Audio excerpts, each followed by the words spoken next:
Smart home accessories are really incredible products that, if done right, can effortlessly blend into your routine. While others are so much work, it doesn't feel worth the struggle.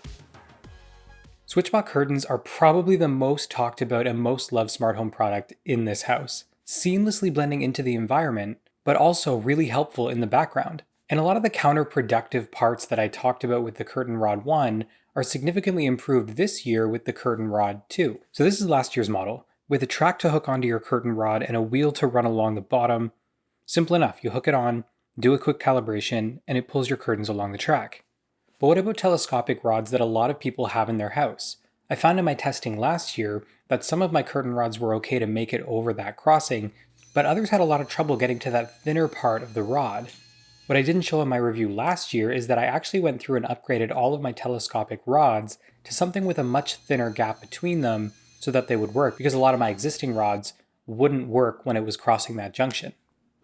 But the SwitchBot Curtain 2 acknowledges these problems and also improves on them with a brand new design, featuring a 1.6 times larger wheel that better crosses the junction on a telescopic rod and an independent flexible suspension so that it can easily flex as it changes from each part of the junction. It also just looks a lot better, not that it really matters. I mean, this is going to be tucked away behind your curtain anyway. So that new design and that better ability to cross those rods is really the huge difference between Rod 1 and Rod 2. But I've been using the SwitchBot Curtains for about a year now, so I wanted to share with you guys my experience over this last year. I find that a lot of people, when doing reviews, will do that review within the first couple of weeks and then sort of leave you hanging, which doesn't really fulfill that need of, will this product stand the test of time? Or am I even still using them a year later? Really important questions to consider when you're buying pretty much any tech out there. So first up, how am I using these things in my daily life? I have SwitchBot curtains spread out throughout my home, starting with my bedroom. So for the first 6 months, I actually had these set to automatically open on a schedule at 6 a.m. as part of my wake up automation. This was part of a larger automation that would actually turn on my coffee maker, open blinds in the kitchen, and also turn on my TV in my living room and set it to news. So this automation worked flawlessly for those 6 months, but it's only effective if I'm actually going to get up at 6 a.m. So a couple of months later, I ended up switching to a manual mode with a SwitchBot button so that I could open them on my own terms, instead of every single day at 6 a.m.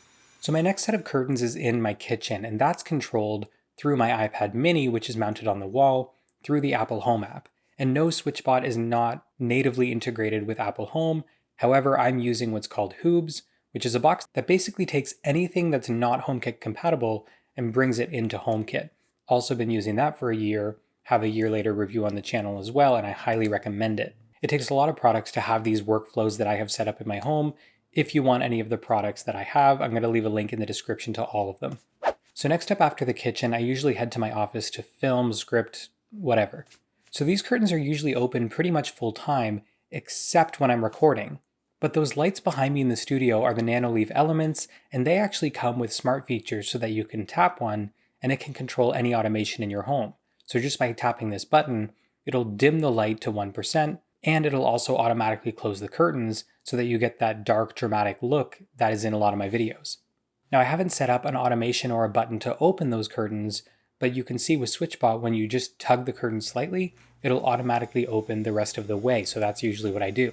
And that's also really handy when you don't have a SwitchBot button to pair it with, or you just don't feel like opening your phone to tap open.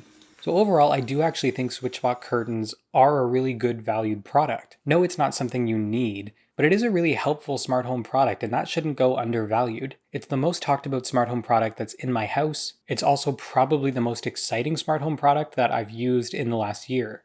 Now there's a variety of different ones so that they'll fit the specific rod or curtain rail that you have. There's also the option to pair two together so that you can open multiple panels at once. So like I said, it's one of the most exciting smart home products that I've used this year. However, I know it takes a village to accomplish this setup that I have with all of my automations. So if you want to use any of the products that I've mentioned in this video, or just anything I'm using smart home related at all right now, look at the description. I'll put links to everything in there. If there's anything that I didn't mention about the SwitchBot curtains, or you have questions about them, leave them in the comments now and I'll be sure to answer all of them. While you're down there, hit that like button because it tells YouTube the videos like this don't suck.